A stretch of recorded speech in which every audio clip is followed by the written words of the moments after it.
4,000 years ago, in a small village along the Yellow River, a woman buried her child with a piece of jade in his tiny hand. She had no idea that thousands of years later, scientists would dig up that jade, test the bones beside it, and discover something that would quietly challenge everything the world believed about her people.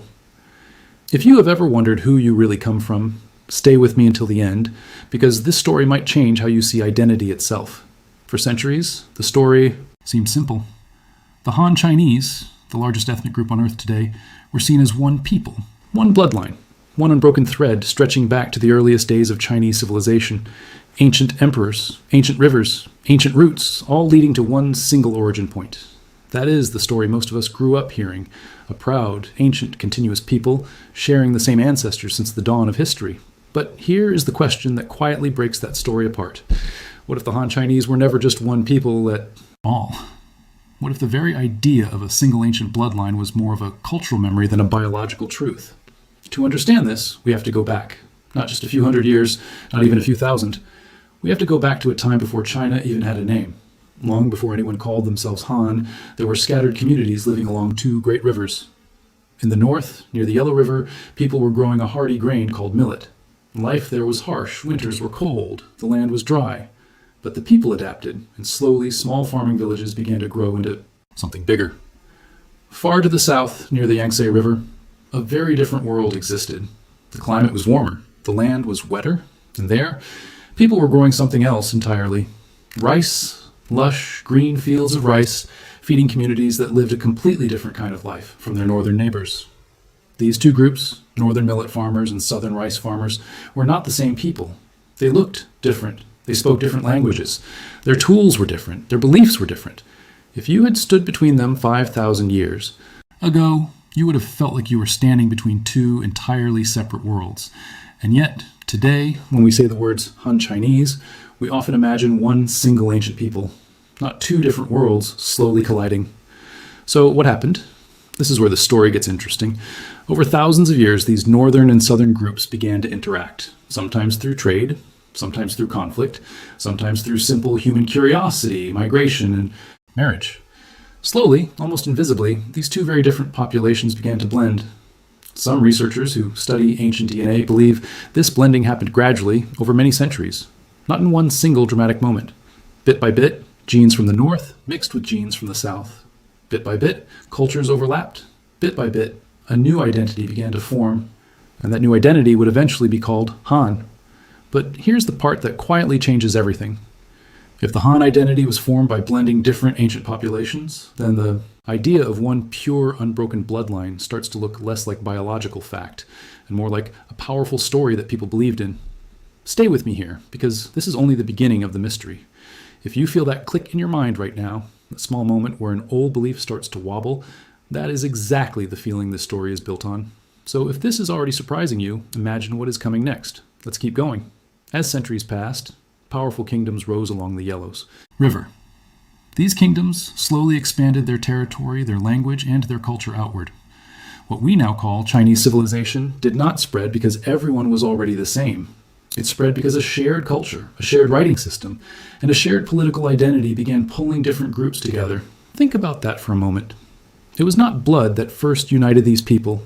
It was culture, it was language, it was shared stories, shared rulers, shared ways of living. Over time, farming communities expanded south, following the rivers, following fertile land, following opportunity. As they moved, they did not enter empty land. They entered regions already filled with different peoples, different tribes, different traditions. Some of those groups resisted, some were pushed aside. Many others were slowly absorbed, blending into the growing identity that would eventually be called Han. This is one of the biggest hidden truths in this story. The expansion of Han identity across China was not simply a story of one bloodline multiplying. It was, in large part, a story of many different peoples being pulled into one shared cultural identity over thousands of years. Some historians describe this as one of the largest and longest processes of cultural and genetic blending in human history, not through one single conquest, but through countless small waves of migration, marriage, trade, and cultural adoption, repeated generation after generation for more than 2,000 years.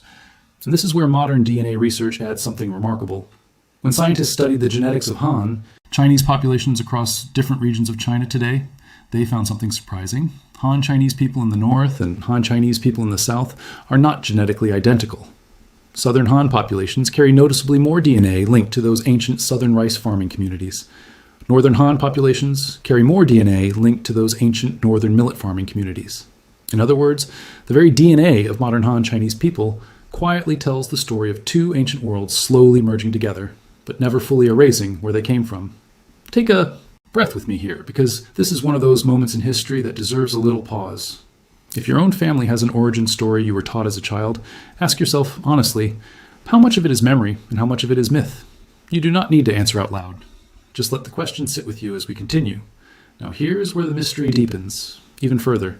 If Han identity was built through cultural unity rather than pure bloodline, then what does it actually mean to belong to this group? For thousands of years, the answer had very little to do with genetics. It had to do with shared writing, shared philosophy, shared rituals, shared loyalty to certain dynasties and traditions. People who adopted the language, the customs, and the cultural values of the growing Chinese civilization were gradually seen as part of it, regardless of where their ancestors originally came from. This means the Han identity was, in many ways, one of the earliest large-scale examples in human history of culture shaping identity more powerfully than bloodline alone. That idea alone is enough to make you pause and rethink everything you assumed about ancient peoples. But there is still more hidden beneath the surface. As Chinese civilization expanded across mountains, rivers, and vast open plains, it did not just absorb nearby farming communities. It also came into contact with many other distinct groups, some living in the far north, some in the mountainous west, some scattered across dense southern forests and river valleys. Some of these groups were pushed to the margins, becoming what are today recognized as separate ethnic minorities within China. Others were slowly absorbed into the growing Han identity through generations of intermarriage and cultural adoption. Over enough time, the line between absorbed and separate ethnic groups sometimes blurred into something incredibly complex. This raises an uncomfortable but powerful question. If so many different peoples were absorbed into one identity, is it truly accurate to speak of Han Chinese as one single ancient race? Or is it more accurate to see Han identity as an incredible, centuries-long human experiment in unity, built not on one bloodline but on shared belonging? Different historians answer this question differently. Some emphasize deep genetic continuity from ancient northern populations. Others emphasize the powerful role of culture and assimilation in shaping this identity. The full truth likely sits somewhere between these two ideas, layered and complicated, just like most real history tends to be. If this story feels like it is slowly rewriting something in your mind, that is exactly the kind of moment worth remembering. Drop a single word in the comments that describes how you feel discovering this, whether it is surprised, fascinated, or even a little unsettled. Sometimes one honest word says more than a full sentence ever could. Now, let's go even deeper into the mystery, because there is a part of this story that is even more emotional than the science itself. Every single one of us grows up with an origin story. A story about our family, a story about our people, a story about where we truly come from. These stories are often passed down through generations, wrapped in pride, wrapped in identity, wrapped in a sense of belonging that feels solid, unchangeable, almost sacred. But history rarely stays as simple as the stories we are told as children. The story of the Han Chinese people reveals something incredibly human. Identity is not only inherited, it is also built. It is shaped by movement, by mixing, by shared struggle, shared culture, shared belief, and shared survival across thousands of years. This does not make the Han Chinese identity any less real or any less powerful. If anything, it makes it more remarkable. Because instead of being the story of one unchanging bloodline, it becomes the story of countless different peoples, from different rivers, different landscapes, different languages, slowly choosing, generation after generation, to become one shared civilization.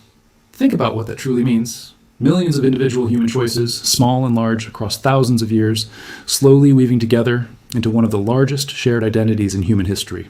That is not a story of purity. That is a story of unity built through time. And this brings us to one of the most powerful realizations hidden inside this entire mystery. Almost every major population on Earth today carries a similar hidden story. Ancient peoples rarely stayed completely isolated. They moved, they mixed, they adapted, they absorbed each other again and again throughout human history. The idea of one pure, unbroken bloodline belonging to any single modern population is, according to much of the genetic evidence we now have, more myth than biological reality. The Han Chinese story is not unusual because it involves mixing. It is significant because of the incredible scale and because it shows so clearly how culture and identity can shape a civilization even more powerfully than genetics alone. If you are watching this and thinking about your own family history right now, you are not alone. So many people carry origin stories passed down through generations, stories that feel solid and certain, yet quietly carry hidden layers most of us never fully see. If this idea is resonating with you, share this video with someone who has ever wondered about where their own family truly comes from. This story might mean something different to them than it does to you, and that is exactly why it deserves to be shared. Now, let's bring this all together because there is one final layer to this mystery that ties everything into something truly powerful. For thousands of years, human beings have searched for meaning in their origins. We want to know where we come from because somewhere deep inside us, we believe it tells us who we are. Kingdoms have been built on origin stories. Wars have been fought over claims to ancient bloodlines. Entire identities have been shaped around the belief in unbroken ancestry. But modern science, especially the study of ancient DNA, is quietly reshaping how we understand human history itself. Again and again, across different populations around the world, the same pattern keeps appearing. Ancient peoples move far more than we once believed. They mix far more than old stories admitted.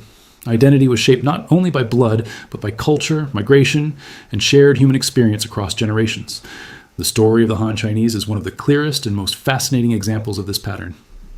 A story that began with two very different ancient worlds, one shaped by millet fields along a cold northern river, and one shaped by rice paddies along a warm southern river. Two different peoples, two different languages, two different ways of life, slowly drawn together across thousands of years, through movement, marriage, culture, and shared survival, eventually becoming one of the largest and most influential identities in human history, not because they were always the same, but because, over time, they chose, again and again, generation after generation, to become one.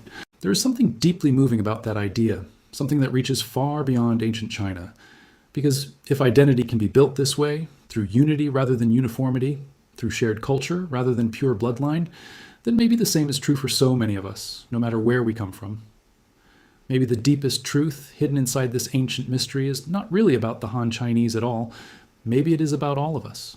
Maybe it is a quiet reminder that human beings have never truly been separated by rigid, unbroken bloodlines. We have always been moving, mixing, adapting, and slowly becoming something new, shaped as much by the people we choose to stand beside as by the ancestors we come from.